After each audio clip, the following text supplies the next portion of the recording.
Vous êtes sur la télévision Isanganido. Bienvenue à ce journal. À la une de l'actualité, le ministre de l'Intérieur annonce prévoir se pencher sur la possibilité d'autoriser la reprise des activités du parti CNL. Dans ce journal, vous suivrez sa réaction après la sortie médiatique du président du CNL ce dimanche. Et inondation de plus de 200 hectares de la Palmeraie située dans les marais des rivières Muremge et Budzima en province de Mongué. Les agriculteurs se plaignent des grosses pertes enregistrées qui entraînent entre autres la flambée des prix de l'huile de palme sur le marché.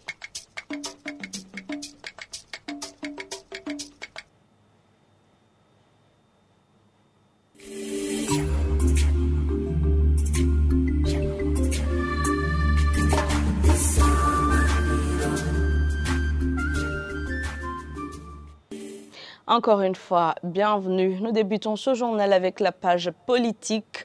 Le ministère de l'Intérieur indique mettre toujours en avant le respect de l'ordre public avant d'autoriser la reprise des activités du parti CNL.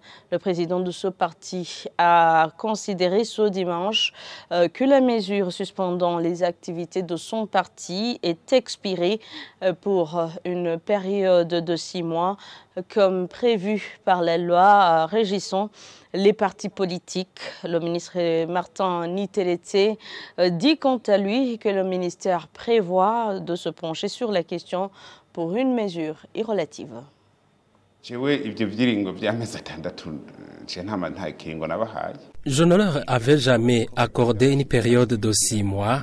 Je leur tout simplement avais demandé de s'organiser et c'était pour le bien de la sécurité publique. Si cela pourrait intervenir en dehors de 2 jours, la question aurait déjà été vidée. Nous n'avons pas suspendu le parti. Nous avons interrompu les activités consistant à rassembler les partisans. Tout ce qui est orienté vers la résolution de leurs différends n'a jamais été interdit. Quant au délai avancé par le président du parti, le mieux serait de faire la lecture non seulement des dispositions relatives au délai de la mesure, mais aussi d'autres articles qui leur seraient en relation. Surtout que ce qui nous intéresse est spécialement la sécurité publique. Je n'ai pas encore vu l'intégralité du communiqué. Si le communiqué nous parvient, nous appellerons les journalistes pour leur indiquer notre position. Concernant les informations faisant état d'une réunion tenue à Gitega par une autre partie en conflit, je n'ai pas été informé. Seulement, je l'ai connu via des rumeurs, mais que la police est intervenue en vue de stopper les querelles qui avaient surgi déjà au cours de cette réunion. C'est ce qui prouve que les membres de ce parti doivent se pencher sur leurs différends. À la page économie, l'usage du système informatisé dans la passation des marchés, l'égalité de traitement des candidats et la lutte contre la corruption sont quelques points à échanger lors du 15e forum des marchés publics des États membres de la communauté est-africaine qui se tient ce lundi à Bujumbura. Jean-Claude Ndouimana, directeur général de l'autorité de régulation des marchés publics du Burundi, précise que ce forum est une occasion de l'échange des connaissances et d'expériences en rapport avec les marchés publics en vue d'harmoniser les bonnes pratiques de la région. Ce forum qui a vu la participation des membres venus des pays de la communauté est-africaine, ajoutant d'autres invités venus du Sénégal pour aider à montrer comment ils ont travaillé pour la bonne régulation des marchés. Sahel Niangue, directeur général de l'autorité de régulation des marchés publics au Sénégal, a expliqué qu'au Sénégal, ils ont commencé à lutter contre la corruption dans ce domaine de passation des marchés et précise que toute activité menée dans ce domaine est passée dans la transparence. D'abord, il faut avoir des gens qui ont une compétence technique avérée, qui comprennent bien les procédures de passation de marché, comment on élabore un dossier d'appel d'offres, comment on ouvre les plis, comment on procède à l'évaluation, bref, la partie technique, il faut maîtriser cela. Nous avons donc d'abord, dans un premier temps, considéré qu'il fallait avoir un centre de formation et procéder à une formation extensive de tous les acteurs de la commande publique. Deuxième pilier sur lequel nous avons reposé notre stratégie, c'était l'indépendance de l'institution. Que l'institution puisse, sur le plan décisionnel, prendre ses décisions sans pour autant que ce soit des décisions dictées par une haute autorité derrière. Cette indépendance a été facilitée par également la volonté des pouvoirs publics qui ont accepté que l'institution doit être indépendante, ne pas être rattachée hiérarchiquement par une administration. Le deuxième élément à ce niveau, c'était d'avoir une autonomie financière. Et le troisième pilier a reposé essentiellement sur le renforcement de la transparence, de la modernisation du système de passation de marché et de la redevabilité. Claude Ndouimana, directeur général de l'autorité de régulation des marchés publics au Burundi, a signalé qu'au Burundi, ce domaine connaît certains défis comme l'insuffisance de ressources humaines, manque d'un centre de formation reconnu en commande publique et le peu d'engagement de certains acteurs. Il a signalé également que la lenteur et de la complexité des formalités, sans oublier la corruption et la fraude, ont un impact négatif sur les finances de l'État. Selon lui, ce forum fournira aux agences de régulation des marchés publics de la région un cadre d'échange de compétences et d'informations qui permettra un avancement dans la gestion des marchés publics. Au niveau du système de passation des marchés publics au Burundi, le plus grand défi que nous avons, c'est la lenteur des procédures dans le traitement des dossiers, mais également à certains niveaux des autorités contractantes où il y a le conflit d'intérêts. Même, je peux dire que le trafic d'influence, même la corruption peut exister dans le système des marchés publics. C'est pour cette raison que nous voulons nous inspirer d'autres exemples, d'autres modèles qui ont réussi pour pouvoir améliorer notre système de passation de marché. 15e forum des marchés publics de la communauté est-africaine va durer 3 jours à Bujumbura et a vu la participation des pays, à savoir le Burundi, le Rwanda, l'Ouganda, le Kenya, la Tanzanie, la République démocratique du Congo et le Sud-Soudan. Ce reportage était signé Jean-Marie Mayonka. Et je vous le disais dans les titres, plus de 200 hectares de palmeraies sont inondés dans les marais des rivières Murenge et Budzimba en province de Rumonge en cette saison de forte pluviométrie. La déclaration est de la direction du bureau provincial ayant l'agriculture dans ses attributions dans la province de Rumonge. Les cultivateurs indiquent qu'ils enregistrent de grosses pertes, ce qui engendre la montée des prix de l'huile de palme sur le marché. Jean-Claude Bigirimana, technicien agronome au sein de l'Office de l'huile de palme OHP, a quant à lui lancé un appel en vue de protéger les rivières qui menacent cette culture en cas de débordement. Omer plutôt Ndoayo. Ico gitegwa rero kirabangamiwe murabona yuko bagitera cyane cyane mu biyaya. Ibi biyaya rero nibyo usanga byabangamiwe n'amazi ava ku mitumba ihanamiye bino biyaya. Uru ruzi rwaratwaye ibijanye n'ibigazi. Nkaje wahomerereye haragiye nk'ibigazi bishika 20.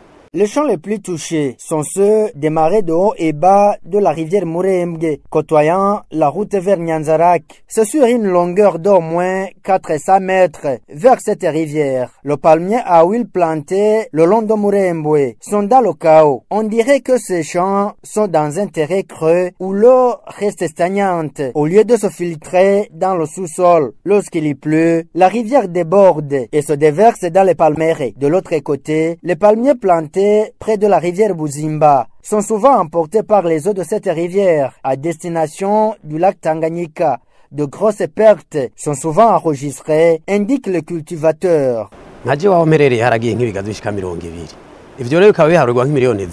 Moi, j'ai perdu à peu près 20 palmiers à huile, s'estimant à environ 20 millions de francs burundais. Ils sont emportés par les inondations vers le lac Tanganyika. Vaudrait mieux canaliser cette rivière.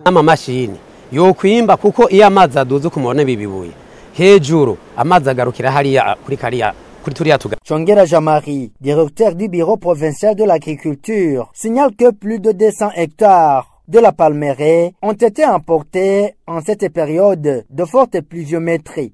Ici, on avait une superficie de 50 hectares. Mais actuellement, on a une superficie de 35 hectares. C'est-à-dire que 15 hectares ont été emportés par les eaux de cette rivière Buzimba. En plus de cela, je peux donner un autre exemple. On a un marais dans notre province, le marais de Gatakwara où on cultive Veroli. C'est un marais qui avait 200 hectares.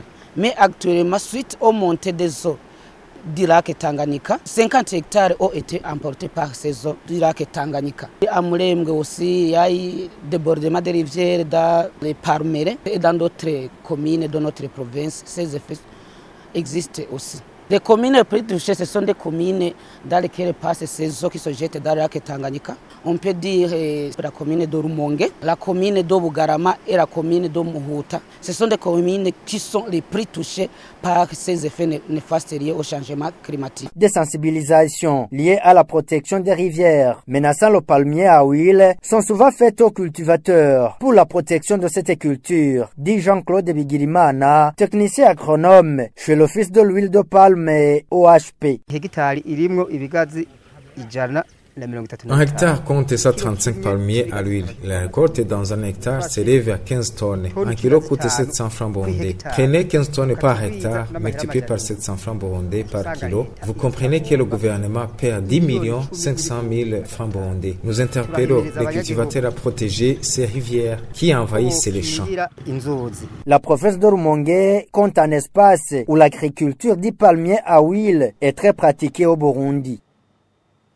Toujours en province de Rumonge, certains habitants de cette province trouvent que les contribuables font actuellement face à plusieurs défis, comme le manque d'informations en temps réel sur les amendements de certaines lois régissant la fiscalité au Burundi, ce qui les expose aux sanctions. Ceux qui se sont exprimés demandent la multiplication des sessions de sensibilisation sur les bienfaits du paiement des taxes et les réalisations issues de la fiscalité.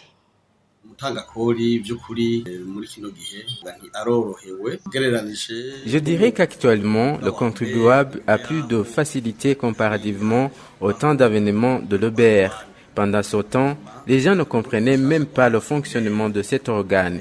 Les défis qu'on relève souvent sont des amendements de certains textes régissant l'EBR et qui ne sont pas communiqués en temps réel aux concernés qui sont les contribuables. À cela intervient alors des sanctions telles que des amendes, ce qui limite le rythme de paiement des taxes. Franchement, ici à Rumonge, le contribuable fait face à beaucoup de défis. Premièrement, il n'a pas d'informations suffisantes sur l'importance du paiement des taxes. Deuxièmement, c'est la disproportion entre les taxes dues et le bénéfice réalisé. Le contribuable présente plusieurs difficultés. Il se dit qu'il faut payer les taxes pour le développement du pays. Au contraire, il trouve que rien n'a été réalisé. C'est pourquoi il décide de se rendre dans d'autres endroits où il pourrait gagner en contrepartie des taxes. Vraiment, certains travaillent à perte à cause de la différence entre la monnaie locale et celle de la Tanzanie. S'ils se rendent en Tanzanie, ils s'approvisionnent en shilling qui a un taux élevé par rapport au franc bout. Et l'OBR mène des calculs sur base des prix locaux, ce qui occasionne des pertes énormes.